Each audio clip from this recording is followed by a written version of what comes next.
What's going on, guys? My name's Kyle, and today's video is going to be about how to find your first Amazon FBA product and start up your online store.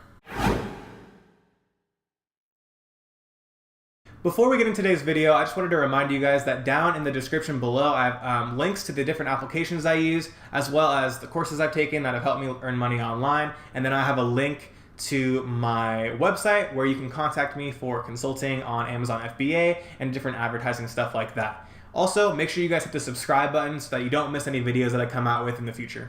So when you're first starting out your Amazon business, everyone wants to find that one product that makes them, that $10,000 a month. I'm sure you've seen crazy pictures of people making like $10,000 a month from like one product. And I'm here to talk about that and what your goals should be when you're looking for a product. Now, obviously everyone would want your first product to just go crazy and you make a ton of money. But that's not always the case. And so I'm talking today about finding a minimum viable product. So what I mean by that is a product that you don't lose money on, okay? Because if you're not losing money on the investment, then that's a win. And the reason why that is because when you're starting out on Amazon, it's a huge learning experience, right? You're gonna come up against hurdles that you didn't foresee. You're learning a ton, hands-on, creating your own business, and putting out products for consumers. And so no matter how many courses and videos and information that you take in online, there's always going to be things that you didn't think to look up or you couldn't find online that you're going to have to deal with, right? So when you're going through the first process, as long as you're not losing money on your first product, that's a win, and that should be exciting for you because you take it all in. You're understanding the process better, and then that way, every time you do it, you're going to get better and better to where you're finding products that are going to be more profitable, and you can execute better on those product ideas, okay? So I'm going to bring you into just a little Excel sheet right here, kind of going into what I'm talking about as far as finding a minimum viable product goes, okay? So let's assume your first product, you buy 300 units of that product. That's a good beginning size. Assuming you sell 10 a day, which is the goal, you'll sell that out in a month, okay? So you have 300 units you're starting out with, and then let's say the cost per unit is $10. So your overall cost of goods sold, which in this case is going to be all Amazon marketing and manufacturer costs, is going to be $10 per unit, or $3,000 overall. And then if you're selling at $20, then that's $6,000 of revenue, which is the number that you see on a lot of people's Amazon accounts, but their actual profit is not $6,000, obviously, because they have costs. In this case, let's say it's $3,000, which is still a great, that's a good amount of money for the month for your product, okay? So that would be great, and of course, we all want to make a good amount of money on our first product, but that's not always going to be the case. You're not always going to get a home run. You're going to run into, issues potentially along the way. And so let's just say you buy a product and there's no demand for it. You buy it, you forgot to use Jungle Scout, and your product has no or very little demand, and it's competitive, okay? So you have to spend double for your costs because you have to spend extra money on advertising on Facebook to push your specific product and get rid of that inventory, okay? So let's say you have the 300 units, and then because you're spending double, you spent $6,000, which is double of our previous example of pushing that product on Facebook advertising to sell them, and then your revenue is the exact same because we still have the same selling price. So you have $6,000 in revenue, so it looks good, but overall profit is zero, right? And so a lot of people would have this, and they're thinking to themselves, okay, wow, I'm just not cut out for Amazon FBA. I had a major screw up. I'm not doing well. And that's not the right mindset to have, okay? Your first product is it's going to be a learning experience no matter how you look at it, okay?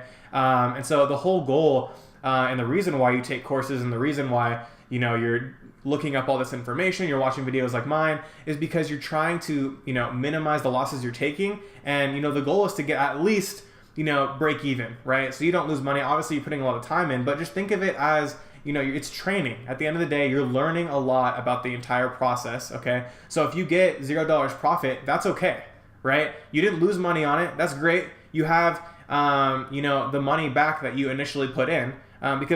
So what a lot of people don't understand is that profit is the money that you get on top of your initial investment, right? So just because, your costs and revenue are exactly the same, you're getting that money back, right? That's a good thing. So you put in $6,000 on cost of goods sold, but then you're getting $6,000 back. So you're break even. Like, you didn't lose money on this. You have the exact same amount that you started with, okay? So that's good in the sense that you can do it all over again. And this time you can realize the mistakes you made in your first product and then start that second product up, okay? So when you're searching on Jungle Scout or whatever you like to search for your Amazon products, it's important to not be too picky. And I think that's an issue that a lot of people have, including myself. You're looking for that, unicorn product that's going to make you that $10,000 a month. No one's finding it.